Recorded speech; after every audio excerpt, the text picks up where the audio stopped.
Assalamu alaikum. Welcome to the third video of IBM SPSS for beginners by the Infinite Statistics. Thank you so much for visiting my channel again.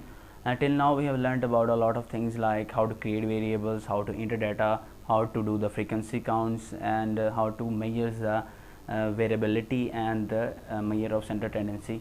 These are combined called as the descriptive statistics. Descriptive statistics basically जो है वो data की nature के बारे में बताते हैं, उसकी नेचर को डिस्क्राइब करते हैं। जैसे कि आप मीन एंड स्टैंडर्ड डेविएशन को आप ले लें तो मीन जो है वो डाटा के एवरेज के बारे में बताता है और स्टैंडर्ड डेविएशन हमें बताता है कि डाटा की स्प्रेडनेस कितनी है, मीन वैल्यू से डाटा अबव कितना है और बिलो कितना है। अब हम लोग सीखेंगे मज़ीद कुछ डिटेल्स में डिस्क्रिप्टिव स्टैटिस्टिक्स के बारे में और सीखेंगे कि सिंपल स्कोर से हम लोग रॉ स्कोर्स को स्टैंडर्डाइज स्कोर्स या जी स्कोर्स में कैसे कन्वर्ट करते हैं।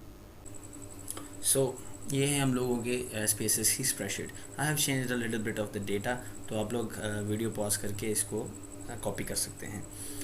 तो अब हम लोग और मज़ीद डिटेल्स के साथ डिस्क्रिप्टिव स्टैटिस्टिक्स के बारे में जानना चाहते हैं, इसलिए हम लोगों को एनालिसिस परफॉर्म करना पड़ेगा। We simply go to the analyse descriptive statistics and to the descriptives। यहाँ पे हम लोग we will convert all the variables to the right except the id। सभी variables को right पे ले जाते हैं id को छोड़ के, ठीक है।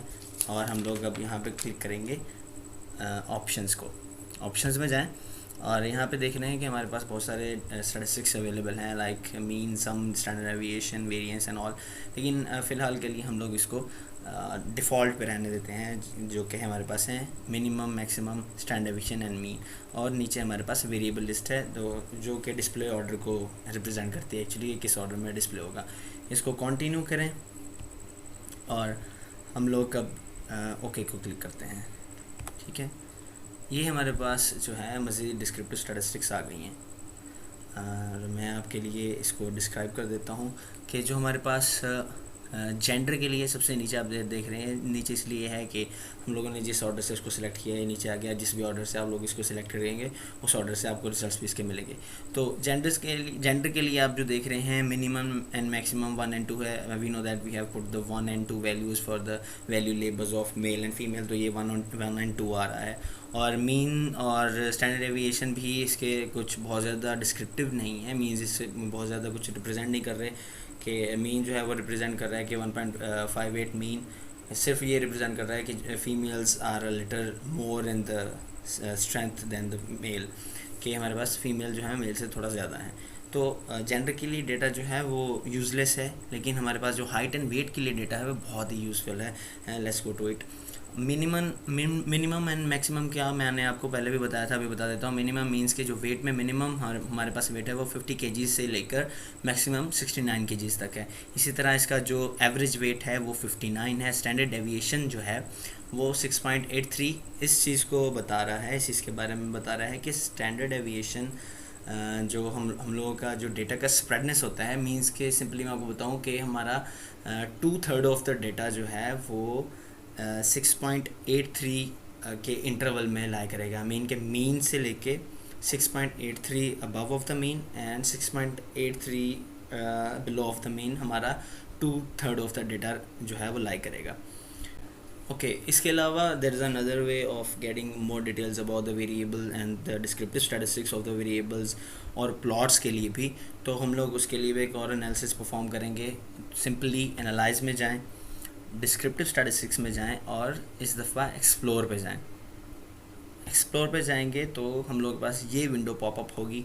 तो हम लोग पहले जो है वो सिर्फ स्केल वेरिएबल्स को लेके उसके डेटा जो है एनालाइज कर लेते हैं। तो हम लोग पहले स्केल वेरिएबल को डिपेंडेंट लिस्ट में लेके जाएंगे, ठीक है। स्टैटिस्टिक्स में जाएं। अब स्टैटिस्टिक्स में जाके आउटलायर्स को क्लिक कर दें और साथ में ही परसेंटाइल्स को क्लिक कर दें, कंटिन्यू करें।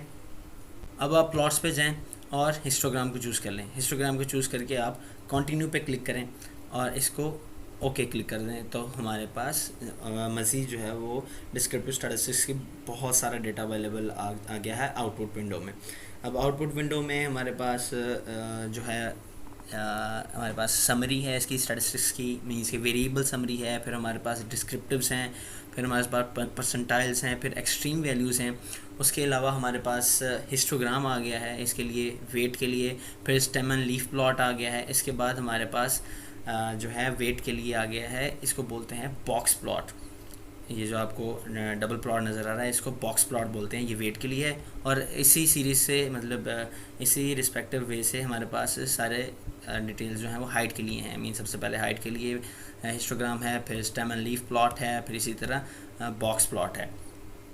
These details give a lot of information about the visualization of the data depending upon the level of the information we are getting. So हम लोग देख रहे हैं कि descriptive statistics जो है वो we can analyze 3 types of the analysis, like the if we wanna get the basic of the descriptive statistics then we can go with the descriptives only. और अगर हम लोग चाहते हैं कि ख़ुद चूज़ करें कि क्या क्या सिलेक्ट करना चाहते हैं या क्या क्या इन्फॉर्मेशन हमें चाहिए, तो हम लोग फ्रीक्वेंसी की तरफ जा सकते हैं। और अगर हम लोग चाहते हैं कि हम लोग डिटेल एनालिसिस करें या फिर स्प्लिट एनालिसिस करें, जैसे कि हम लोगों ने मेल और फीमेल के लिए किया था, तो हम लोग एक्सप्लोर पे जाते हैं।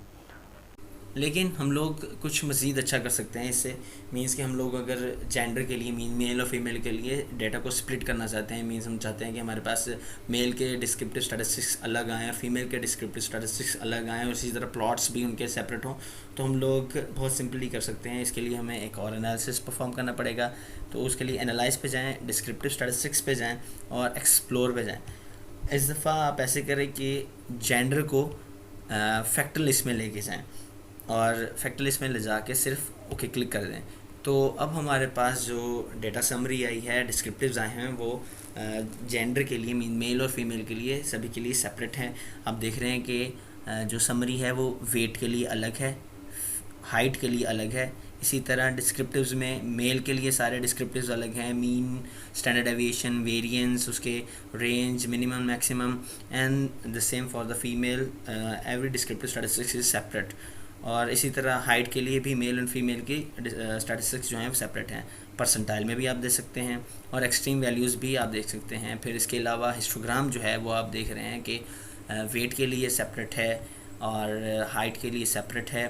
फिर स्टेम एंड लीफ प्लॉट जो है वो वेट एंड हाइट दोनों के लिए सेपरेट है। इसी तरह बॉक्स प्लॉट जो हैं वो साइड बाय साइड जो है रिप्रेजेंट कर रहे हैं डेटा को। इसमें आप हमेशा ये याद रखें कि आपके पास चाहे जितने भी ग्रुप हों, चाहे 3 ग्रुप हों, 4 ग्रुप हों, जैसे अभी हमारे पास सिर्फ 2 ग्रुप थे मेल और फीमेल के लिए, तो जितने भी ग्रुप हों अगर आप इस तरह से उनका सेपरेट डेटा लेना चाहें तो आप इस तरह से ले सकते हैं।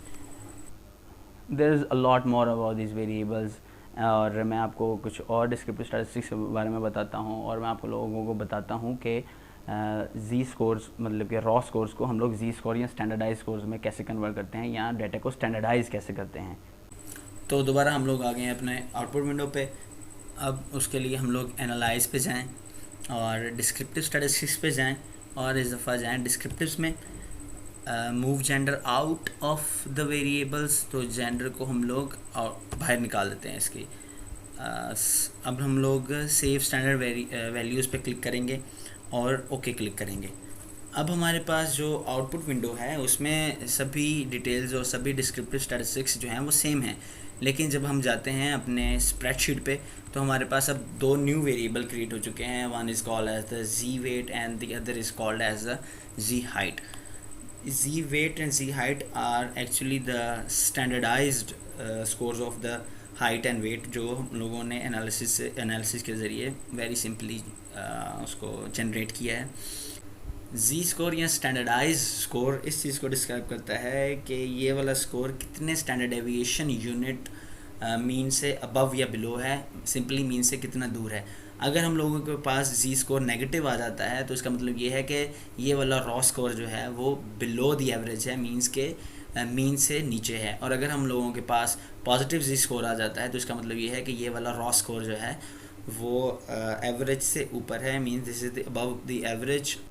This was a very easy and quick way of getting z-scores or converting the standardized values into SPSS। लेकिन ये सिर्फ z-scores का एक फॉर्मल सा इंट्रोडक्शन था। बाय द टाइम जिस तरह से हम लोग मज़ीद लर्निंग की तरफ जाएंगे मैं आप लोगों को सिखाऊंगा कि हम लोग बाई हैंड z-scores किस तरह से ड्रॉ कर सकते हैं, कन्वर्ट कर सकते हैं, या हम लोग SPSS में जो है वो z-टेस्ट किस तरह से परफॉर्म करते हैं।